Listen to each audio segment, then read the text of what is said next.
여러분 안녕하십니까? 뉴스9 윤정호입니다. 윤석열 대통령이 전격적으로 안보 라인을 교체했습니다. 여름 휴가를 마치고 돌아오자마자 야당 주도로 통과한 방송사법에 대한 거부권을 행사했고 곧바로 국가안보실장을 바꾼 겁니다. 외교안보의 총괄 컨트롤 타워로 불리는 국가안보실장은 벌써 네 번째 임명인데 이 시점에서 왜? 라는 의문부호가 달렸습니다. 특히 외교관 출신들이 맡아오던 자리에 군 출신인 신원식 국방장관이 발탁이 됐는데 윤 대통령의 생각 뭔지 윤동빈 기자가 보도합니다. 국가안보실장에 내정된 신원식 국방장관은 수방사령관과 합참차장을 역임한 삼성 장군 출신으로 21대 국회에서 비례대표 의원으로 활동한 뒤 지난해 10월부터 10달 동안 국방장관직을 맡아왔습니다. 당면한 안보 현안에 대한 이해도가 높아 한치의 안보 공백 없이 대통령을 보좌하여 국가 안보를 책임질 적임자라. 윤석열 대통령은 신임 국방부 장관으로 김용현 현 경호처장을 지명했습니다. 신원식 신임 안보실장보다 한 기수 후배인 육사 38기 삼성 장군 출신으로 윤 대통령의 충암고 1년 선배입니다.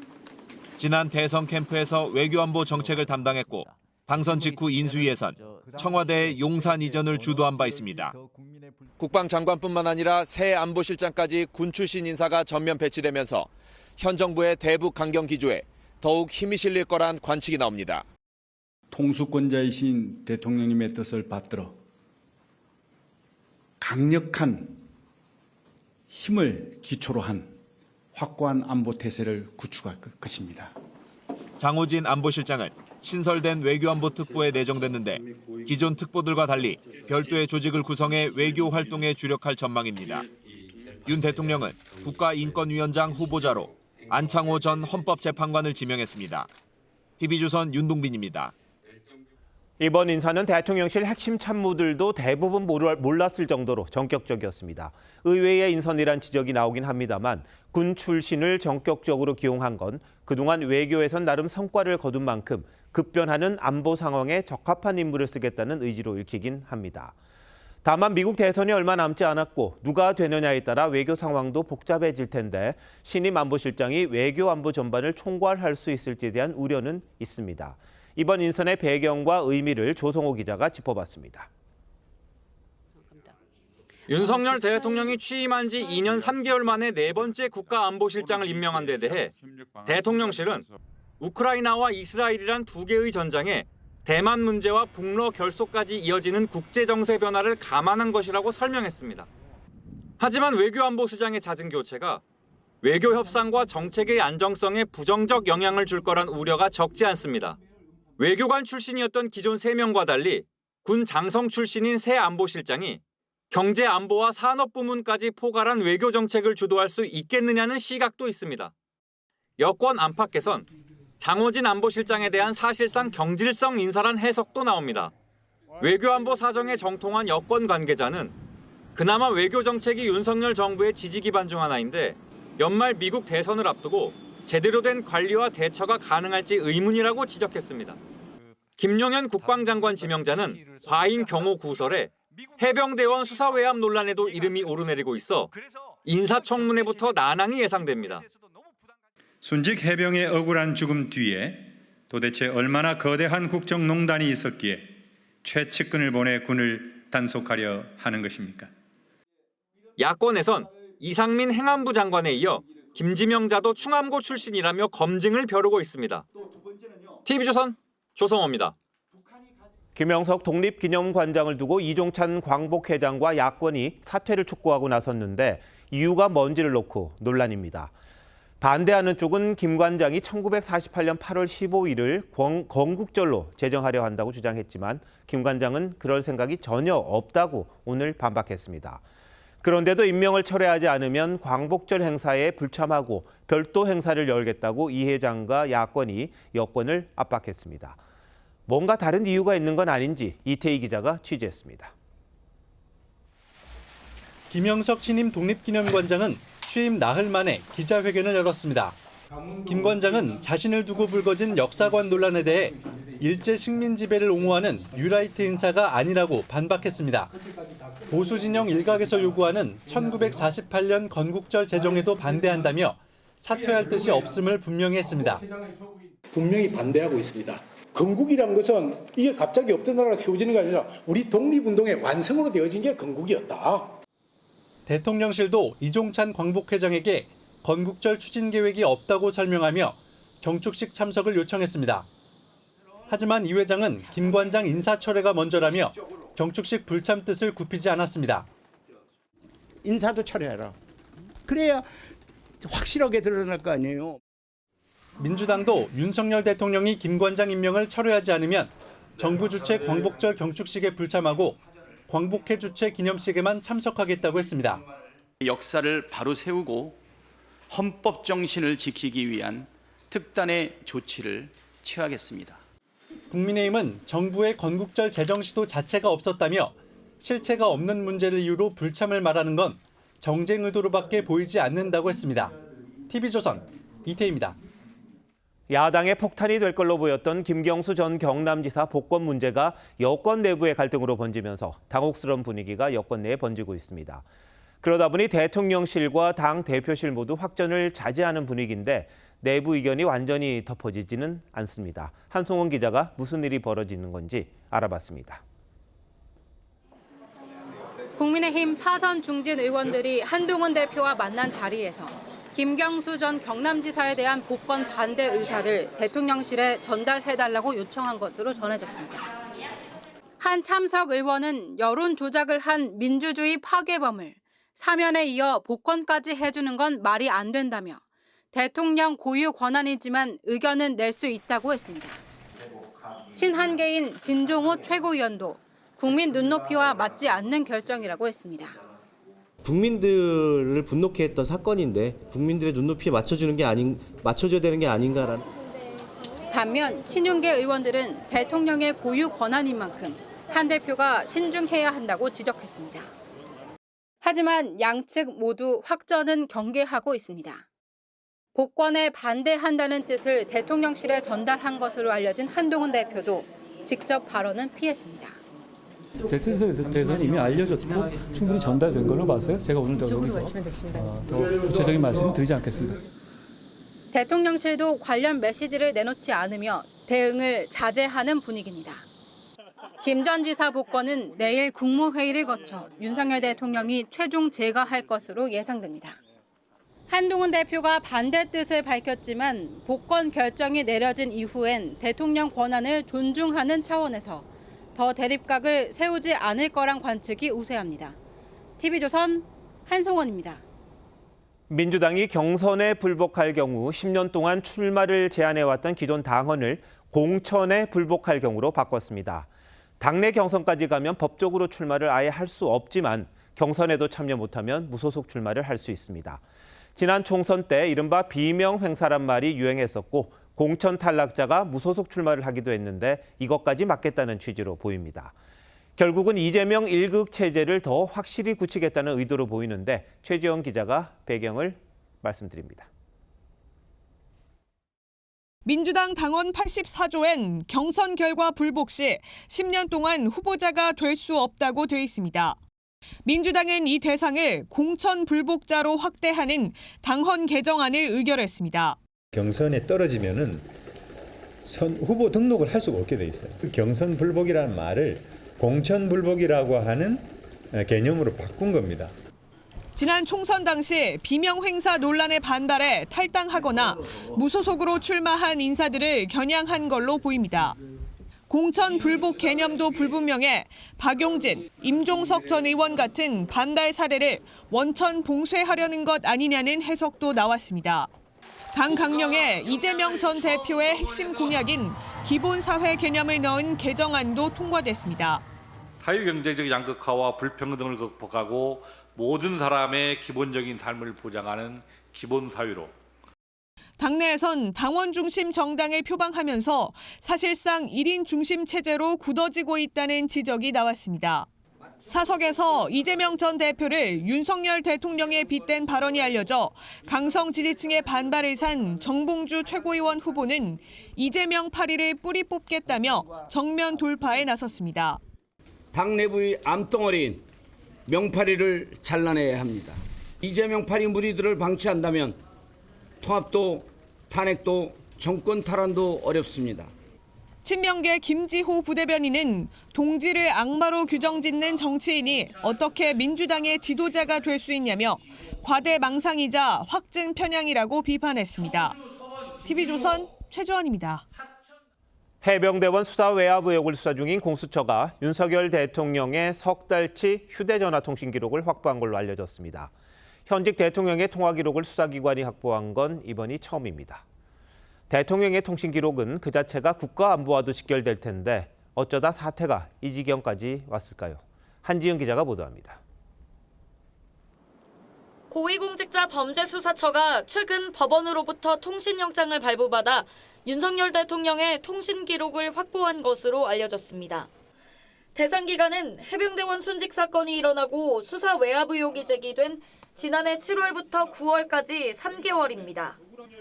지난해 8월 2일 해병대 수사단이 경찰에 넘긴 수사 기록을 당일 국방부가 회수하자 당시 박정훈 수사단장은 외압을 받았다며 공수처에 고발한 바 있습니다.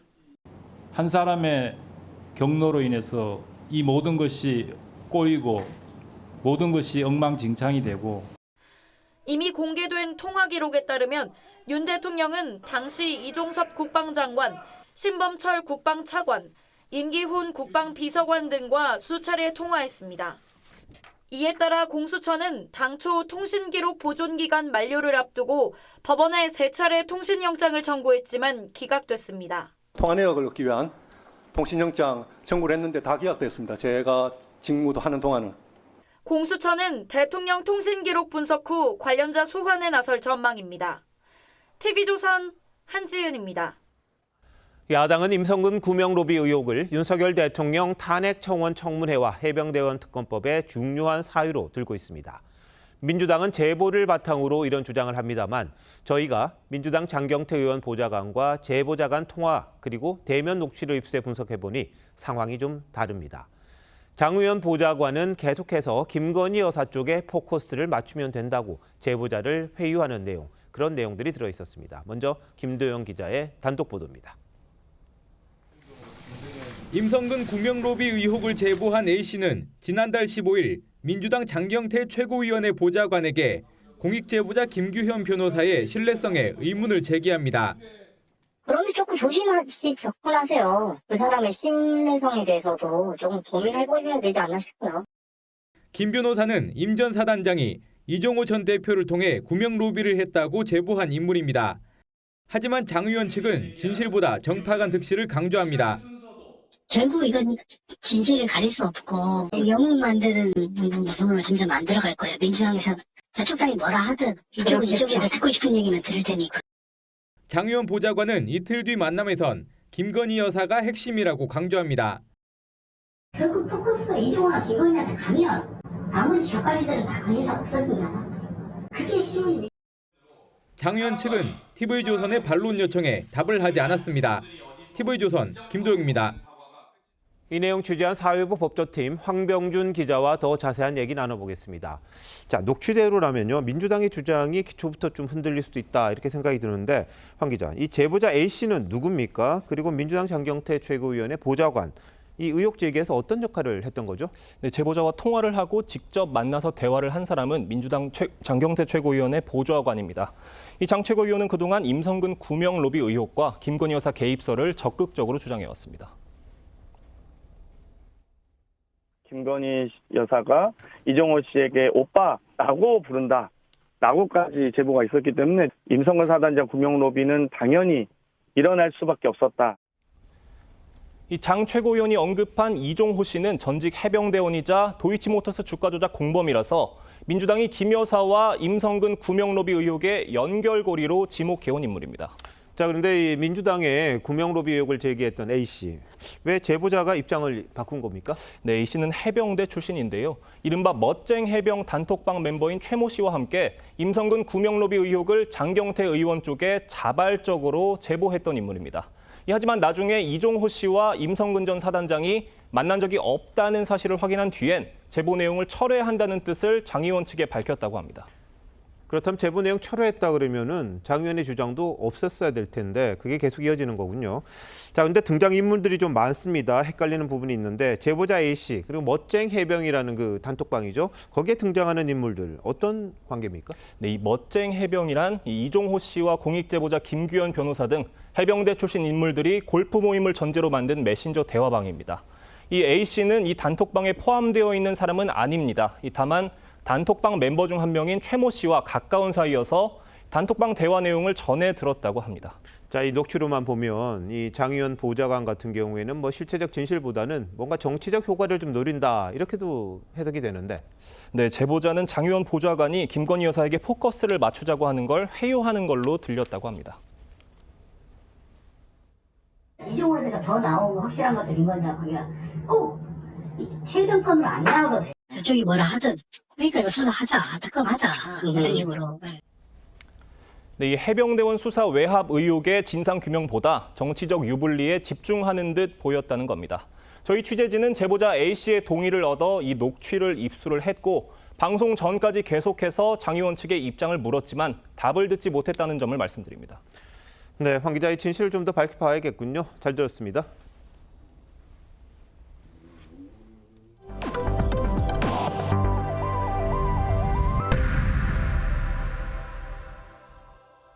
윤석열 대통령이 오늘 저녁 이명박 전 대통령을 관저로 초대해 부부 동반 만찬을 했습니다. 취임 후 첫 식사였는데 원전 수주 관련 이야기 그리고 올림픽 성적과 관련한 대화들이 오갔다고 합니다. 황선영 기자가 이 만남을 취재했습니다. 윤석열 대통령 부부와 이명박 전 대통령 부부가 큰 원탁에 둘러앉아 대화를 나눕니다. 이명박 정부 청와대 정무수석을 지낸 정진석 비서실장도 배석했습니다.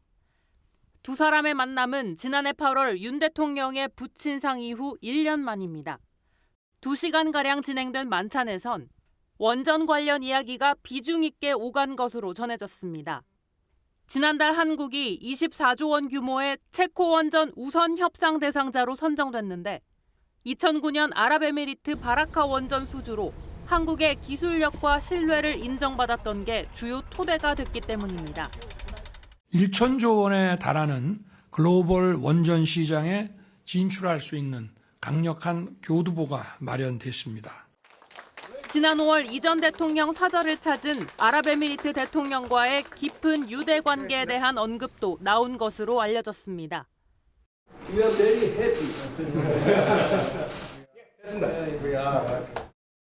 이 전 대통령 재임 시절인 2008년과 2012년에 이어 이번 파리올림픽에서 최다 금메달 기록이 나온 것도 대화 테이블에 오른 것으로 전해졌습니다. TV조선 황선영입니다.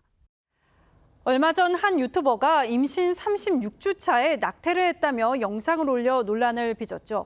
설마 그런 부모가 있겠냐며 조작된 영상이라는 추측도 많았는데요. 경찰 조사 결과 사실로 드러났습니다. 경찰은 20대 산모와 수술 의사를 살인 혐의로 입건했습니다. 변정현 기자입니다.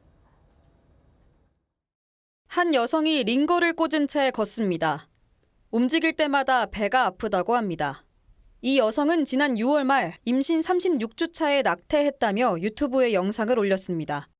클릭 수를 늘리려는 조작이란 추측도 많았지만 실제 상황이었고 산모도 경찰에서 낙태를 인정했습니다. 산모는 지방에 거주하는 20대 여성으로 수도권 병원에서 수술을 받았습니다. 경찰 관계자는 병원을 압수수색한 결과 태아는 숨진 것으로 확인됐다며 병원 기록엔 사산으로 적혀 있었다고 했습니다. 경찰은 산모와 낙태 수술을 한 담당 의사를 살인 혐의로 입건했습니다. 지난 2019년 헌법재판소가 낙태죄에 위헌 결정을 내렸기 때문에 살인죄로 처벌하려는 겁니다. 다만 이 경우 아기가 세상에 나올 때까지 살아 있었다는 점을 입증해야 합니다. 아이를 태어나게 해서 죽인 건지 안에서 죽인 건지 조사하면 좀 나오겠죠. 혼자 하기는 어려웠을 거 아니에요, 의사도. 경찰은 영상 게시자와 담당 의사의 살인죄 입증을 위해 병원 관계자들을 대상으로 수사를 확대하고 있습니다. TV조선 변정현입니다.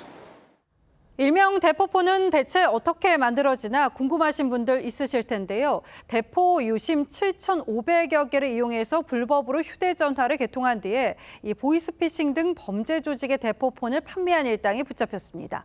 그럼 이들은 대포 유심은 어떻게 만든 걸까요? 강석 기자가 보도합니다.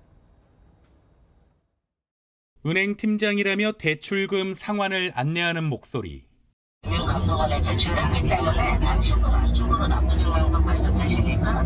하지만 이 남성은 보이스피싱 조직원이었습니다. 사용한 전화는 대부분 다른 사람의 명의를 도용한 대포폰입니다. 실제 이런 보이스피싱 조직에 대포 유심을 제공한 일당이 경찰에 붙잡혔습니다. 지난해 8월부터 8개월간 전국 12곳에 휴대전화 대리점이나 사무실을 만들어 놓고 불법 취득한 외국인 여권 캡처본을 사용해 선불 대포폰 유심 7,500여 개를 개통했습니다. 내국인 같은 경우에는 그 인증 번호나 본인 인증을 해야 되는데 외국인 같은 경우에는 간소화되다 보니까 외국인 명의를 누리지 않았나. 이들은 불법 개통된 휴대전화 유심을 보이스피싱 등 국내외 범죄 조직에 팔았습니다. 한 개당 2만 원에서 8만 원에 팔아 총 3억 9천만 원을 벌어들였습니다. 유심을 받은 보이스피싱 조직은 한 휴대폰에 여러 유심을 번갈아 끼워 전화번호를 계속 바꾸는 방식으로 수사망을 피했습니다. 경찰은 대포 유심을 만든 30대 총책 등 8명을 구속하고 이들에게 외국인 명의를 넘긴 모집책 등을 쫓고 있습니다. TV조선 강석입니다. 지난해 서정진 셀트리온 회장에게 이 혼외자가 있다는 사실이 알려졌죠. 하지만 서 회장이 혼외자의 친모가 자신을 협박해서 금품을 뜯어냈다며 고소했고 경찰이 최근 공갈 혐의 등이 인정된다며 친모를 검찰에 넘겼습니다. 신유만 기자입니다. 서정진 회장의 혼외자 2명이 딸로 인정받은 건 지난 2021년 11월입니다. 이 같은 사실은 지난해 5월 혼외자의 친모인 50대 조모 씨가 서 회장과는 갈등을 빚고 있지만 두 딸은 상속 재산을 나눠 가질 수 있는 지위라고 밝히면서 세상에 알려졌습니다. 그러자 서 회장 측은 조 씨가 양육비 명목으로 수백억 원을 뜯어냈다며 경찰에 고소했습니다. 혼외 관계를 알리겠다고 협박해 2012년부터 10여 년간 288억 원을 뜯어갔다며 2018년부터 빼앗아간 143억 원은 명백한 증거가 있다고 주장했습니다. 조 씨는 서 회장을 위해 내연 관계를 밝히지 않고 살아왔다고 반박했습니다. 저와 아이들의 존재가 직격탄이 될 수 있다라고 얘기를 하니까 저는 그쪽에서 원하는 대로 해줄 수밖에 없었어요. 경찰은 조 씨를 공갈과 명예훼손 등의 혐의로 최근 검찰에 넘겼습니다. 경찰은 조 씨가 받은 돈 일부를 해외로 불법 송금하고 셀트리온 본사 인근에 서 회장 비난 현수막을 게재한 혐의도 적용했습니다. 조 씨는 TV조선과의 통화에서 오늘은 밝힐 입장이 없다고 했습니다. TV조선 신유만입니다. 최근 금값이 상승하면서 귀금속 판매점 절도가 잇따르고 있습니다. 어제 새벽에는 이 평택의 금거래소에 30대 2명이 유리문을 깨고 침입했는데 20초 만에 빈손으로 나왔습니다. 어찌 된 일일까요? 구재영 기자가 취재했습니다. 아무도 없는 새벽거리를 지나던 오토바이가 한 건물 앞에 서고 뒤에 탄 남성이 내립니다. 오토바이가 주변을 한 바퀴 돌더니 20초 만에 다시 돌아와 내렸던 남성을 태웁니다. 오토바이에서 내렸던 남성이 금거래소의 유리문을 둔기로 수차례 내리쳐 부순 뒤 안으로 침입했는데 진열장이 텅 빈 것을 보고는 다시 나와 달아난 겁니다. 30대 남성은 필름이 붙어 있어 잘 깨지지도 않는 이 유리문을 몸으로 밀고 드나들었습니다. 절도를 막을 수 있었던 건 바로 특수 진열장 덕분. 점주가 퇴근하면 귀금속이 진열장 아래로 내려가고 그 위를 두꺼운 철판이 덮는데 아무리 살펴봐도 텅 빈 진열장으로만 보입니다. 유리문을 부수다 손까지 다친 30대 남성 일당은 결국 아무것도 훔치지 못하고 달아났다 충북 청주의 한 모텔에서 17시간 만에 붙잡혔습니다. 몇천만 원, 억 단위 이렇게 그 대출이 있다. 그걸 갚으려고 공동 범죄를 저질렀다. 이렇게 얘기합니다. 경찰은 오토바이에 번호판을 떼고 절도에 나선 뒤 택시를 타고 달아나는 등 일당이 범행을 계획한 것으로 보고 구속영장을 신청할 계획입니다. TV조선 구자영입니다. 고려제약 리베이트 사태가 눈덩이처럼 커지고 있습니다. 한 달 전 경찰이 입건한 의사가 110명이었는데 현재 2배 가까이 늘었습니다. 이 중에는 현금 수억 원을 받은 의사도 있었습니다. 관행이라 안들 정도가 있는 거겠죠. 지나친 게 결국 화를 불렀습니다. 이광희 기자입니다. 경찰은 지난 4월 고려제약 압수수색에서 불법 리베이트 내역을 기록한 엑셀 파일을 확보했습니다. 파일엔 2020년 이후 고려제약에서 리베이트를 받은 의사 1000여 명의 이름이 등장합니다. 서울경찰청 관계자는 한 달 새 의사 110명을 추가 입건했다며 수사를 시작한 뒤 입건된 의사 수는 총 210여 명이라고 밝혔습니다. 특히 일부 의사들은 고려제약에서 수억 원의 현금을 받은 걸로 드러났습니다. 그동안 골프와 식사 접대, 노트북 등 2천만 원 이상의 금품을 받은 의사들도 있었지만 억대의 현금을 받은 사례가 확인된 건 이번이 처음입니다. 경찰은 지난주 지방에 있는 병원 3곳과 서울 소재병원 1곳 등 4곳을 압수수색하며 수사를 확대하고 있습니다. 장기적으로는 보험료의 인상을 통한 부담의 증가, 단기적으로는 직접 환자의 본인 부담의 증가를 가져오는 거죠. 제약사와 의료계의 검은 커넥션을 차단할 일벌 100개가 필요하다는 지적입니다. TV조선 이광입니다. 엔데믹 선언 1년여 만에 코로나가 재유행할 조짐입니다. 코로나 입원 환자도 한 달 사이에 6배 가까이 증가할 정도여서 실제 확진자는 상당할 거라는 관측이 나오는데요. 확진되면 학교나 회사를 가도 되는 건지 헷갈리는 분들이 많습니다. 황민지 기자가 설명드리겠습니다. 마스크를 쓴 환자들로 병원이 북적입니다. 뼈마디까지 쑤시는 통증에 병원에 왔다 코로나19 양성 판정을 받기도 합니다. 손가락 마디마디, 뼈 마디마디. 걸어오면서도 힘들었는데 문을 못 열었거든요. 몸살인지 코로나인지도 헷갈립니다. 가슴이 좀 아파. 어제 좀 몸살 거든요. 코로나 일을 못 하지고 집에 있어요. 코로나 입원 환자만 한 달 새 6배 가까이 늘었고 집계되지 않은 경증 환자까지 포함하면 실제 확진자는 입원 환자의 수십 배가 될 거란 관측도 나옵니다. 지난해 엔데믹 선언 후 코로나는 독감 같은 4급 감염병으로 지정돼 격리 의무가 사라졌습니다. 즉 이제는 확진이 돼도 출근을 해야 하고 전파 위험도 높아진 상황입니다. 고위험군들을 보호한다는 의미에서 내가 증상이 있을 때 타인에게 전염을 예방한다. 이게 중요한 포인트인 거죠. 하지만 방역 당국은 누적 치명률이 0.1% 수준이라며 현재로선 코로나 위기 단계 상향 조정은 검토하지 않는다고 밝혔습니다. TV조선 황민지입니다. 요즘 서울 아파트값이 날씨만큼이나 정말 뜨겁습니다. 서울에서 시작한 집값 상승세가 수도권으로 이어지고 신고가를 갱신하는 단지도 속출하고 있습니다. 대체 어느 정도인지 고이동 기자 리포트 보시고 박상우 국토교통부 장관 스튜디오에 모셔서 하나하나 짚어보도록 하겠습니다. 입주한 지 12년이 된 서울 성동구의 한 아파트입니다. 이번 달 전용 84제곱미터가 19억 3,500만 원에 거래되며 신고가를 기록했습니다.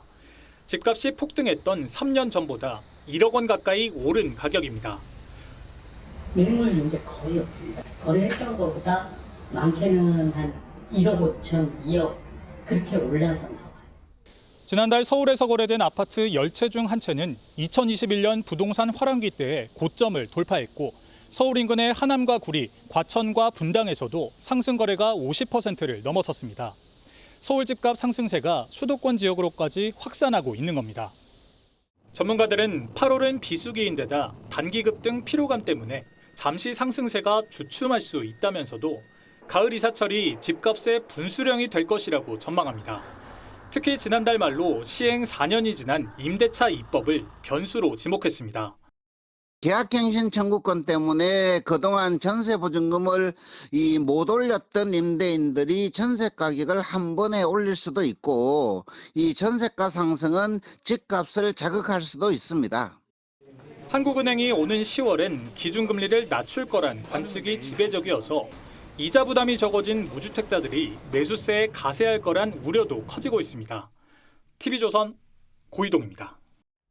보신 것처럼 서울 아파트값 상승세가 인근 수도권으로까지 번지고 있습니다. 정부는 일시적 잔등락이라고 말하지만 지난 목요일 부동산 대책을 내놨습니다. 이른바 88 부동산 대책인데 이걸로 서울 집값을 잡을 수 있을런지 박상우 국토부 장관에게 직접 물어보도록 하겠습니다. 어서 오십시오. 네, 안녕하세요. 자, 우선 시청자들이 가장 관심 있는 게 말이죠. 지금 서울 수도권 아파트 값일 겁니다. 지금 시장을 부동산 사이클로 본다면 봄, 여름, 가을, 겨울 어디라고 생각하십니까? 우리가 이제 일상생활에서는 달력을 보면 봄이구나 여름이구나 알 수가 있지만 부동산 시장의 경우는 지나가 봐야 이제 그때가 봄이었구나 하는 것을 알 수가 있습니다. 지금도 마찬가지 상황이고요. 사실은 이제 아까 집값, 서울의 집값 상승이 많이 된다고 말씀하셨는데 지역에 따라서 또 인기 있는 지역과 인기 있지 않은 지역, 또 아파트의 종류에 따라서 또 주택의 종류에 따라서 다양한 형태가 나타나고 있습니다. 그래서 상당히 이제 혼재되어 있는 양상이고, 다만 분명한 것은 인기 지역의 신축 아파트 중심으로 가격 상승하고 있는 것은 틀림없고요. 네. 그게 이제 특히 6월 달을 거치면서 7월 달부터 굉장히 이제 상승세가 좀 가팔라졌는데, 그렇다 하더라도 수도권 다른 지역이나 또 서울의 외곽 지역 같은 경우는 아직까지 크게 그렇게 변화가 없는 상황입니다. 그래서 정부에서는 우선 이제 수급 문제 때문에 주택 시장이 불안해지면 안 되겠다 하는 판단에서 대규모의 부동산 공급 대책, 88 대책을 지난주에 발표를 했습니다. 자, 그런데 지난번에는 보면 그동안 서울의 수도권 아파트 공급 충분하다. 근데 집값 상승은 일시적이다 그러셨잖아요. 그런데 대책을 내놓을 수밖에 없는 상황이 왔습니다. 그건 어떻게 말씀하시겠습니까? 집값 상승 일시적이라고 이야기했던 것은 정확하게 이야기를 하면 지난 정부나 그 앞에 예를 들면 이제 참여정부 뭐 이럴 때 대비해서 2, 3년간 계속해서 집값이 몇십 프로씩 해서 지속적으로 상승했던 데에 비해서는 그런 추세적인 상승은 없을 것이다라고 제가 말씀드린 적은 있고요. 다만 이제 그렇다 하더라도 정부가 항상 늘 그렇듯이 시장 상황을 예의주시해서 필요한 행동은 적기에 하겠노라라고 이야기를 했던 적이 있습니다. 그래서 지금 이제 여러 가지 경제 상황들을 보면 통화량 문제라든지 옛날에는 뭐 IMF 탈출하기 위해서 굉장히 돈을 많이 풀었거나 또 코비드19를 탈출하기 위해서 굉장히 돈을 많이 풀었던 그런 상황이 아니고 통화량이 안정적으로 지금 관리가 되고 있고요. 또 어쨌든 그 전체적으로 국제적으로 고금리 상황에 있는 거고 또 여러 가지 또 경기가 또 여러 가지 또 어려운 부분도 많이 있습니다. 그래서 그런 면을 보면 과거와는 다른 상황이긴 하지만 일부에서는 이제 빌라에 대한 그 신축 이 공급이 인허가 굉장히 많이 줄었거든요. 이런 문제라든지 또 이제 똘똘한 한 채로 쏠림 현상이 발생한다든지 과거에 우리가 경험하지 못했던 또 이상 징후도 있기 때문에 정부로서는 일단 제일 기본이 되는 것이 공급입니다. 그래서 적정한 양의 또 그리고 그동안에 있었던 평균적인 양보다 더 많은 주택을 단기, 중기, 장기에 걸쳐서 꾸준히 공급하겠다는 내용을 담은 것이 88 대책이라고 이해해 주시면 되겠습니다. 자, 근데 지난 정부 때와 비교하지 않을 수가 없어요. 김현미 당시 장관도 공급이 부족하지 않다 초기에 그러다가 3기 신도시 발표도 하고 그랬습니다. 근데 지금도 보면요. 전셋값이 1년 3개월 전부터 계속 오르는 추세였단 말이죠. 말씀하신 것처럼 뭐 아주 그 서울의 선도 지역에서는 집값이 계속 오르고 있는 그런 상황이다 보니까 추종할 수밖에 없고 심리적으로 좀 불안할 수 있는 그런 상황이 있지 않습니까? 그렇다 보면 이 타이밍에 대한 문제가 나올 수밖에 없는데 지금 적절한 대책을 내놓은 시기였다 이렇게 보시는 건가요? 근데 사실은 이제 이번 정부 출범하면서부터 부동산 정책의 큰 골격을 공급을 중시하는 정책으로 잡겠다라는 방향을 설정한 바가 있고요. 그리고 이제 지난해 9월 26일 날 이제 공급 촉진을 위한 대책을 발표한 바가 있고, 금년에도 1월 10일 날 민생 토론을 하면서 소위 일십 대책이라는 공급 촉진 대책을 발표한 바가 있습니다. 그리고 그 결과로 사실은 우리 그 아파트 안전진단, 재건축 안전진단 있지 않습니까? 이제 지난 정부의 5년간에는 서울 시내에서 1년에 평균 4.5건, 그 정도밖에, 그러니까 5건의 안전진단도 안 이루어졌습니다. 거의 재건축이 안 됐던 거죠. 근데 지난해에는 무려 71건이나 됐습니다. 그래서 그리고 이제 올해의 그 아파트나 주택 착공 물량이 서울의 경우에요. 지난해가 굉장히 좀 낮긴 했지만 지난해에 비해서 한 30% 더 늘어났습니다. 그래서 말씀하신 것처럼 손 놓고 있지는 않았다 말씀을 드리고요.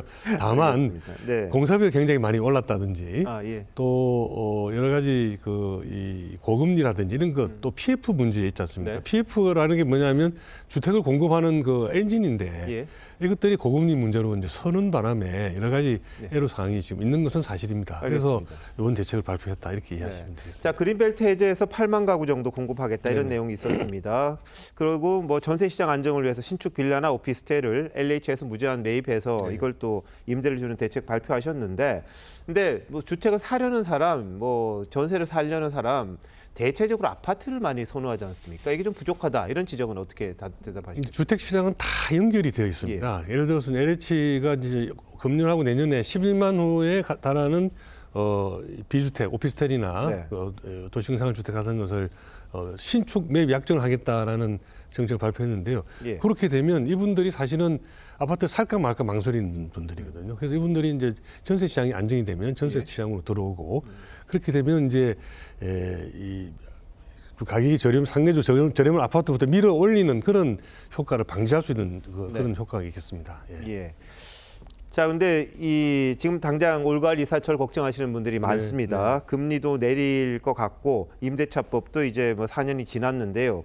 서울 수도권 아파트 값이 잡히지 않을 경우에 그 이후는 어떻게 생각 좀 하고 계십니까? 8월 8일 날 대책 발표할 때 이제 우리 같이 우리 경제 부총리께서 같이 발표하신 내용을 보면 이 통화량 관리라든지 또 이 주담대 대출과 같은 그런 가계부채 차원의 문제들은 지속적으로 같이 관리를 해나가겠다는 것을 말씀을 드린 바가 있습니다. 그래서 지금 공급 위주의 정책을 발표를 했지만 필요한 경우에는 수요 쪽에 관리하는 정책도 같이 검토를 하고 있다는 말씀을 드리겠습니다.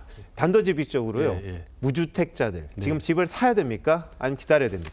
그건 이제 방송에 나와서 당국자가 이야기하기는 굉장히 어려운 이야기인데요. 다만 이제 제가 정부 장관으로 말씀드릴 수 있는 것은 앞으로 한 상당 기간 5, 6년 동안에 평균 이상의 지난 5년, 10년간 공급되었던 주택보다 제 계산으로는 한 3만 호 전후에 더 많은 주택이 평균보다 더 많은 3만 호 정도 많은 주택이 다양한 형태로 공급될 예정으로 있습니다. 그래서 잘 기회를 활용하시면 좋지 않을까 싶습니다. 알겠습니다. 이 정답이 뭔지는 잘 모르겠습니다만 여하튼 정부 부동산 대책이라는 게 집 없는 서민들의 서름을 좀 없애주는 그런 방향으로 했으면 참 고맙겠다 이런 생각이 듭니다. 박 장관님 잘 들었습니다. 감사합니다. 최선을 다하겠습니다.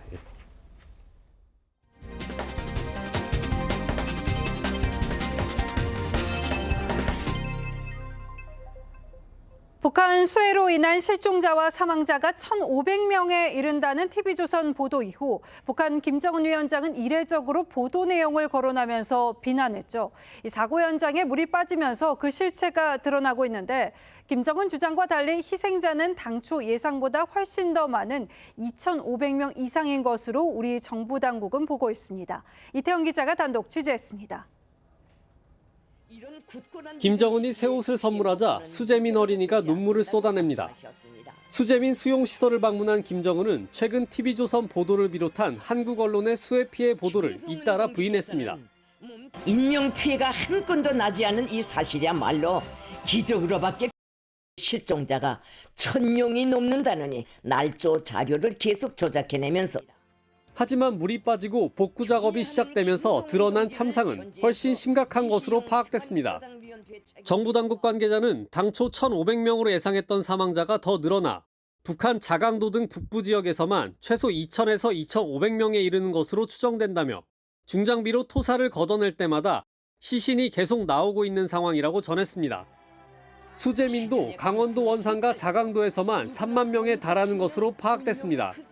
북한이 직접 밝힌 수재민 규모보다 최소 2배가량 많은 수치입니다. 수해 피해로 전 사회적 역량을 동원해야 하는 비상 상황에서 비난의 대상을 외부로 돌림으로써 민심 위반을 최소화하려는 수재민을 찾아간 김정은의 최신 마이바흐 차량도 포착됐습니다. 출시된 지 4개월밖에 안 된 차량으로 가격은 3억 원에 달합니다. TV조선 이태형입니다. 요즘 백화점 등 유통업계는 인기 디저트 브랜드 입점의 안간힘입니다. 이 빵이나 초콜릿 등 디저트를 사기 위해 오픈런이 벌어질 정도다 보니까 이 소비자 유입에 디저트만한 게 없다는 판단인 건데요. 주지용 기자입니다. 서울의 한 백화점 디저트 코너. 소금빵 매장 앞에 긴 줄이 늘어섰습니다. 몇 분 정도 기다리셨다고 그랬죠? 30분요. 굉장히 그 맛이 좀 뭐라 그럴까 약간 좀 질감이라 그럴까 좋아요. 최근 이곳에 국내 1호점을 낸 프랑스식 디저트빵 밀푀유 매장도 손님들로 북적입니다. 블로그 통해서 알고 왔는데 처음에 오픈한다고 했을 때 여기가 오픈런이 되게 심하다고 얘기를 들었거든요. 두바이 초콜릿도 없어서 못 파는 품귀 현상이 계속되고 있습니다. I think so. Turkish kadayıf very heavy, too much inside the sugar, but this one much better. 국내 디저트 시장 규모는 약 12조 4천억 원으로 연평균 10% 이상씩 빠르게 성장하고 있는 상황. 그러자 유통업체들도 디저트를 새로운 돌파구로 삼고 있습니다. 한 백화점은 커피 한 잔에 13만 원까지 하는 싱가포르 커피 브랜드를 들여와 국내에서 영업을 시작했습니다. 고물가 흐름이 계속되면서 디저트 같은 작은 사치로 심리적 만족을 느끼는 불황형 소비가 디저트 산업의 호황을 부르고 있습니다. TV조선 주재용입니다. 남녀노소 모두가 좋아하는 트롯과 K-팝 아이돌의 결합 상상이 되실까요? 국내 대표 아이돌 기획사인 SM과 트롯의 명가 TV조선이 트롯 아이돌 그룹 탄생을 예고했습니다. 장동욱 기자입니다.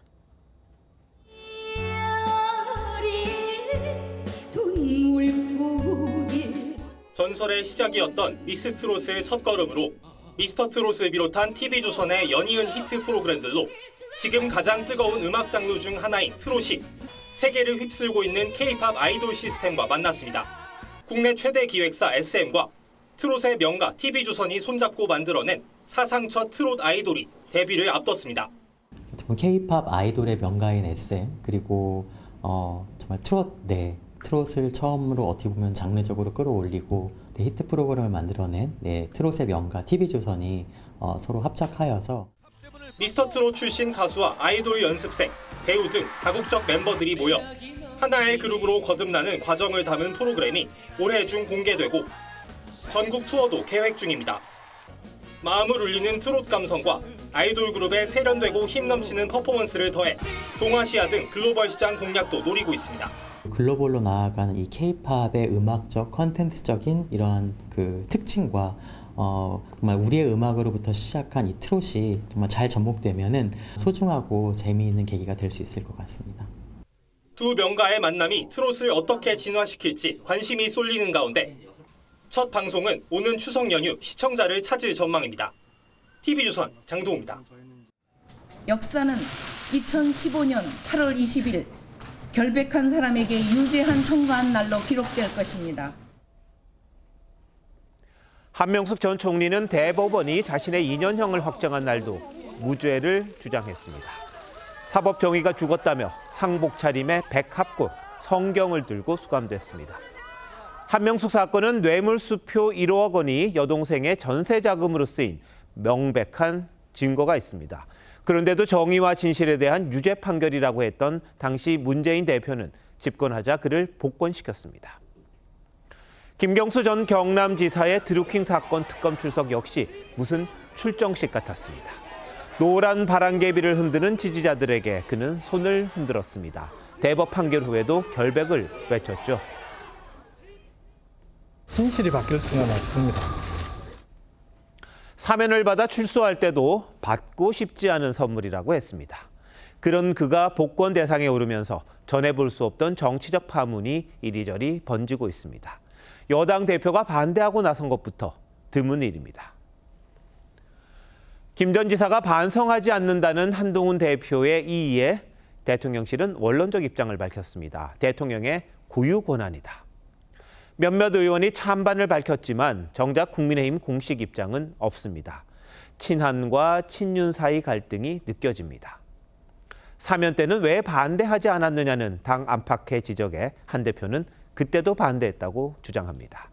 아직은 서로 조심하는 듯하지만 대통령과 한 대표의 새로운 충돌로 발화하면 불길을 걷잡을 수 없을지도 모릅니다. 한 전 총리 복권 때와 달리 민주당 내부 반응 야릇하게 엇갈립니다.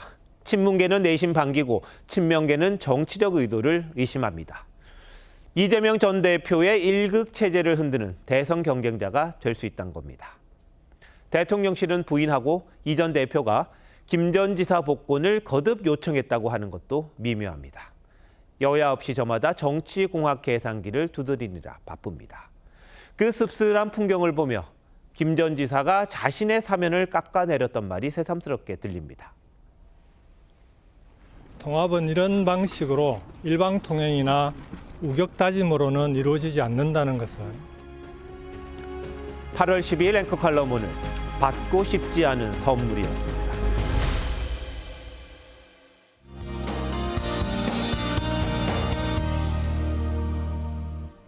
지난 주말 사이 서울은 연속 열대야 일수 역대 3위를 기록했고 제주는 한 달째 열대야가 이어지고 있습니다. 오늘 일부 강원과 남부지방은 폭염특보가 강화됐습니다. 내일도 동풍이 태백산맥을 넘으며 서쪽 지역을 중심으로 낮 기온이 크게 오르겠습니다. 내일 서쪽 지역을 중심으로는 소나기도 내리겠습니다. 특히 수도권과 강원, 호남 지역은 시간당 20에서 30mm의 강한 소나기가 예상돼 주의하셔야겠습니다.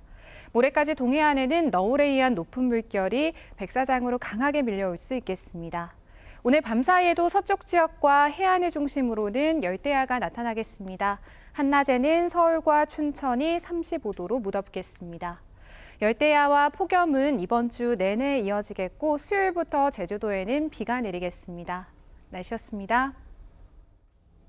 8월 12일 월요일 뉴스나인 마칩니다. 시청해주신 여러분 고맙습니다.